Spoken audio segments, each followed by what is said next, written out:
I never thought death would come so suddenly. One moment, I was preparing for the most difficult conversation of my life. The next, everything went black. My body hit the cold floor, and I was gone. Just like that. But what happened next? No words can fully describe it. Because in death, I saw the truth. Jesus himself pulled back the veil and showed me what really happened in that midair collision over the Potomac River. What I saw changed everything I thought I knew about this world. This was no accident. The collision was planned, and if we don't act now, more tragedies will follow. Hi, my name is Jonah. I am an air traffic controller at Ronald Reagan Washington National Airport, just outside the nation's capital. A job that demands precision, focus, and an unshakable nerve. I have spent years guiding aircraft safely through the skies, making split-second decisions that meant the difference between life and death. I am good at it, precise, focused, but my work consumes me. Late nights, early mornings, endless stress. I barely have time for anything else. Not for my family, not for my faith. And that night, the night of the crash, I made a decision that haunted me until my final breath. The crash happened under my supervisor's watch. But it could have been me. It should have been me. I was supposed to be on duty when it happened. 2 aircrafts, one a civilian jet, the other a Black Hawk military helicopter, collided over the Potomac River in a way that made no sense. But I wasn't there. My supervisor had let me leave early. He took on the responsibility himself. I should have been relieved, but I wasn't. I couldn't eat. I couldn't sleep. The weight of it pressed down on me, suffocating. People wanted answers. Investigators were coming. And I knew the questions they would ask me. Had we been understaffed? Could my leaving early have contributed to the crash? Would my supervisor have made different decisions if I had stayed? I don't know. It had been less than 24 hours since the collision. I sat at my desk, hands trembling as I prepared for the hearing. My heartbeat pounded against my ribs. My breath felt shallow. The air was thick, heavy, charged with something I couldn't explain. A cold sweat clung to my skin. Then it happened. A sharp pain tore through my chest. I gasped, clutching at my shirt, but my fingers felt numb. My vision blurred. The room tilted. Voices around me grew distant, warped. The last thing I heard was someone shouting my name. Then silence. For a moment, there was nothing, just emptiness, weightlessness. Then I was standing, but not in the hearing room, not on Earth. The air shimmered with an indescribable light, yet there was no sun. It wasn't warm or cold, just vast. I looked down. My body, if I could call it that, glowed faintly, pulsing with an energy I didn't understand. And then I felt him, a presence so overwhelming, so powerful, that my very soul trembled. I turned, and there he was, Jesus. His eyes locked onto mine, and in that instant I knew he had seen everything. The doubts, the regrets, the fear, the unspoken prayers I had ignored for years. Before I could speak, he did. "Jonah," he said, his voice a mixture of sorrow and urgency. "There is something you must see." And then he showed me. In an instant, I was there above the Potomac River, watching the collision unfold as if it were happening in real time. But this time, I saw what no one else had seen. The truth behind the crash. The darkness that orchestrated it. The terrifying reason it happened. And the warning Jesus gave me. The one that could stop it from happening again. But only if people are willing to see. Only if they are willing to fight. Because the next tragedy has already been planned. And time is running out. As I drifted between life and death, my spirit was pulled into a vast chamber, hidden beneath the surface of the world. The air was thick with incense, and hooded figures stood in a perfect circle, their faces masked in darkness. At the center of their gathering lay a black altar, adorned with symbols I had never seen before, except one. The unmistakable Freemasonic square and compass. Glinting under candlelight, marked the ritual as theirs. A man in a crimson robe stepped forward. He held an ancient scroll, whispering words in a language I did not understand. The room trembled, as if the earth itself recoiled from their incantations. Then I saw it, a vision of the mid-air collision, playing out like a script that had already been written. The sacrifice had been sealed long before the tragedy occurred. The Black Hawk and the airplane were chosen not by fate, but by design. Jesus pointed to the numbers. The date, the coordinates, the time, all aligned perfectly, like a coded message. They do nothing without a plan, he said. Every tragedy they create carries a signature. The place of impact was chosen. The moment was precise. The sacrifice was accepted. As I looked closer, I saw patterns repeating across history. Disasters and deaths before world-changing events. Kobe Bryant's helicopter crash, the Astroworld tragedy, political assassinations, and financial collapses. They all followed hidden numerology, secret timing, and dark alignments. I realized that what the world called accidents or coincidences were actually well-orchestrated sacrifices, executed with precision. I saw the runway where the airplane had taken off, runway 33. It wasn't just a coincidence. 33 is the highest degree in Freemasonry, Jesus revealed. It represents hidden power, control, and the elite forces that shape the world from the shadows. As I watched, the vision shifted. I saw men in dark suits, gathered behind closed doors, discussing the sacrifice that would soon take place. They knew the meaning of 33, and they had chosen it deliberately. Then I saw the Philadelphia Eagles, a team representing more than just football. The eagle has always been a symbol of empire, of rulership, of dominance. Jesus explained. It is no accident that the team tied to this event carries this image. This is about patriarchy, power, and control at the highest levels. But it's not just about one side. Jesus continued. They balance their rituals with both masculine and feminine forces. That's when I saw the number 13 emerge from the crash itself, the sum of 6 plus 4 plus 3. They use 13 as a number of matriarchal power, rebellion, and transformation, he said. I saw flashes of past rituals, world leaders invoking 13 in their symbols, secret societies using it as a key to unlock spiritual energy. Then I saw the Kansas City Chiefs, the team representing the other side of the ritual. Their name carries a deeper meaning. Chiefs, rulers, but not in the way most think. This is about the rise of hidden forces, of old powers coming back to take their place on the world stage. The ritual was balanced. One side representing elite patriarchy, the other representing ancient feminine dominance. It was a battle for control, hidden beneath the spectacle of entertainment. As the vision continued, Jesus showed me blueprints, documents, and conversations that had taken place long before the tragedy. Look at the numbers, he said. Nothing they do is random. Every location, every date, every symbol carries weight in the unseen realm.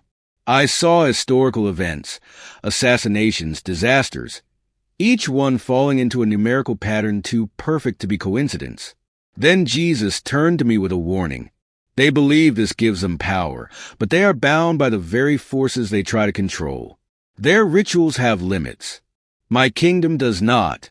Their numbers hold meaning in this world, but their time is running out. Why the Super Bowl? I asked. Jesus stood beside me, his presence radiating peace even in the midst of this dark revelation. Because millions will watch, he answered.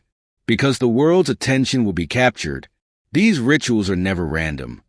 They are meant to infuse the event with spiritual power, drawing the masses under their influence. Then I saw something chilling, the halftime show. It wasn't just a performance. It was an initiation.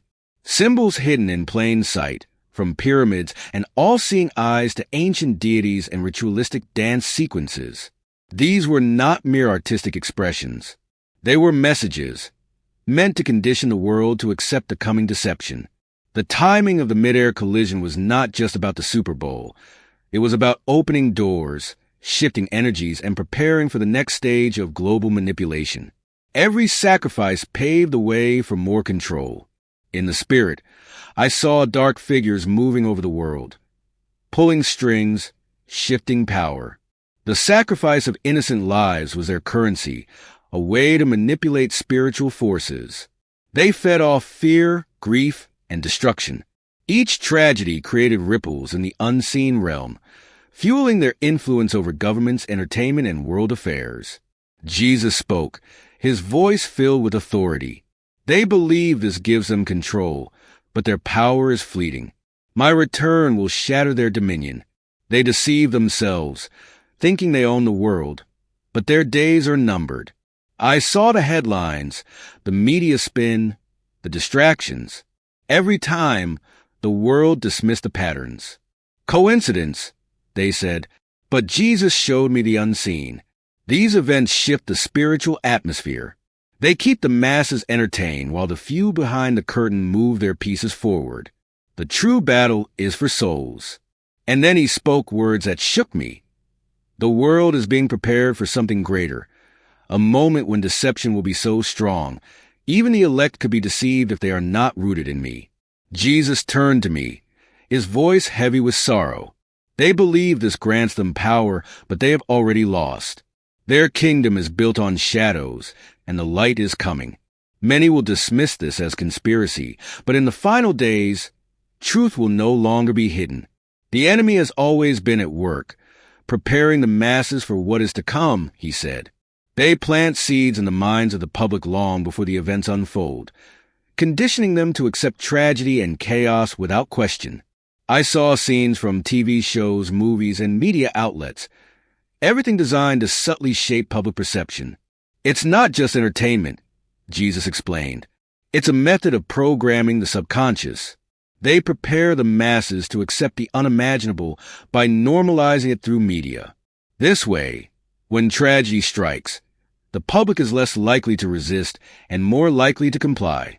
I was shown scenes from The Simpsons, a show known for predicting future events, some seemingly too specific to be a coincidence. The Simpsons are not just an animated comedy, Jesus revealed. They are a vehicle for predictive programming.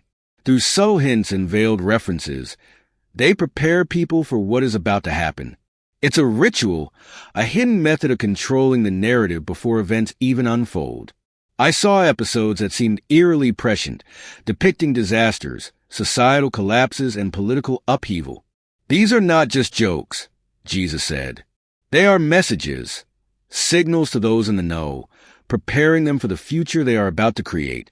I was shown how these messages seep into the minds of the audience, through comedy, drama, and even advertisements.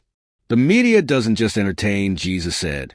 It conditions the public to accept events without question. When tragedy strikes, people feel they have already seen it before, making them less likely to challenge the narrative. I saw dark forces at work behind the scenes, manipulating the masses, controlling their thoughts, and preparing them for what was to come. The enemy hides in plain sight, but most are too blind to see, Jesus warned. Through media, they plant ideas, they shift perceptions, and they lead the world toward chaos. But those who have eyes to see will recognize the truth and be prepared. As I continued to witness the patterns, Jesus added, these forces have been at work for centuries, laying the groundwork for the events that will unfold. They believe they control the future, but they are merely pawns in my greater plan. Jesus showed me that predictive programming is not just about preparing the world for tragedy. It's part of a larger strategy to control the minds and hearts of humanity. It's not just about predicting the future, he said. It's about shaping it. They know that the more they influence people's thoughts and emotions, the easier it will be to lead them into the chaos they desire. Jesus reminded me, do not fear, for I have overcome the world. They may manipulate time, space, and media, but my kingdom is eternal. Their schemes will fail, and the truth will be revealed to those who seek it. Jesus began to show me the truth behind so-called accidental disasters. Jesus revealed a specific tragedy, the recent medevac plane crash in Pennsylvania. This, too, was not a random accident, he said. Like many before it, this crash followed a ritualistic pattern. The location, the timing, the circumstances, They were all designed to send a message. I saw images of the crash, but they were layered with a deeper meaning. Each detail connected to hidden rituals that I had never noticed before. I saw how the mainstream media would report the crash, calling it a tragic accident or coincidence. Jesus turned to me, his eyes filled with sorrow, and said, "They will tell the world it was an accident, but the truth is far darker. They want to distract the masses from the real story. The true purpose of these disasters is buried beneath layers of lies." As I continued to witness the spiritual realm, Jesus revealed the true purpose of these accidents. These disasters are not just tragedies. They are sacrifices, he explained. The elites use these events to gain power over the spiritual forces that shape the world. Before they make their moves, they offer lives as a means of bargaining with these forces. I saw images of world leaders and hidden organizations preparing for a major event, and how these sacrifices were woven into the fabric of their plans. I was shown the connection between these ritual sacrifices and the global events that follow. Every major shift in power, Jesus said, whether political, economic, or social, is preceded by these rituals. They believe they can control the flow of history by manipulating the spiritual realm through these sacrifices. The scope of it was overwhelming. The orchestrated chaos, the hidden hands pulling the strings, the souls lost in the process. As the vision unfolded, Jesus' voice grew stronger, filled with righteous anger. "These sacrifices may give them temporary power," he said, "but their actions are seen. The truth will be revealed, and their dominion will crumble." I saw the elites, unaware of how their plans would ultimately fail, thinking they had control over the world. But in reality, they were only playing into the hands of a far greater power, the hand of God. Finally, Jesus assured me, "The world may not see it yet, but I am in control." These rituals, these disasters, are nothing compared to the power I will unleash when my kingdom comes. Their time is short. The world is at war, he said, but not the kind people think. This is a battle beyond human sight, a war fought in the spiritual realm. Until people recognize this, the tragedies will continue. I saw people waking up, realizing that disasters were not coincidences, but their knowledge alone changed nothing. The enemy does not fear human awareness, Jesus explained. They operate in the unseen. If you fight with earthly weapons, you will lose. But if you engage in spiritual warfare, their strongholds will crumble. Jesus showed me a vision of demonic altars built through ritual sacrifices. I saw how these structures empowered the forces of darkness. Then, I saw a group of believers on their knees, fasting and praying. Their prayers sent out waves of light that shattered these altars like glass. Prayer and fasting are not just religious practices, Jesus said. They are weapons that break the chains of darkness.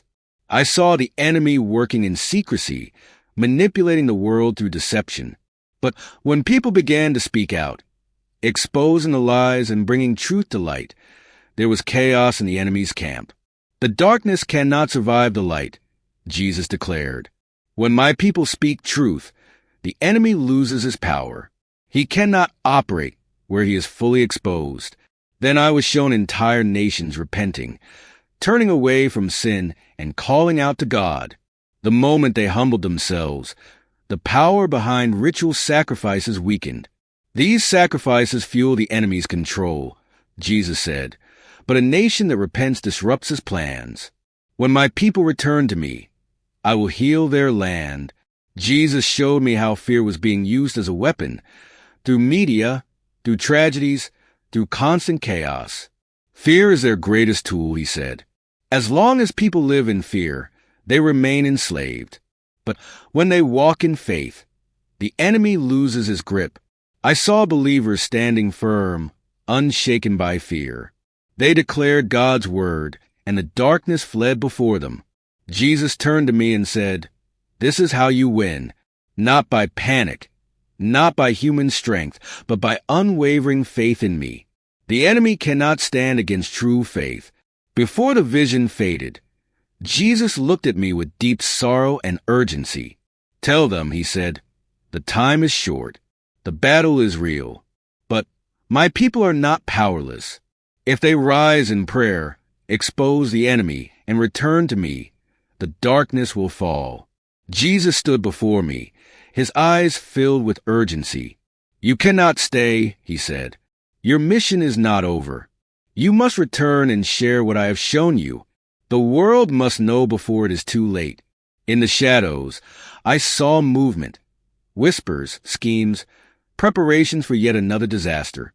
"It has already been set in motion," Jesus warned. "But prayer and repentance can change its course."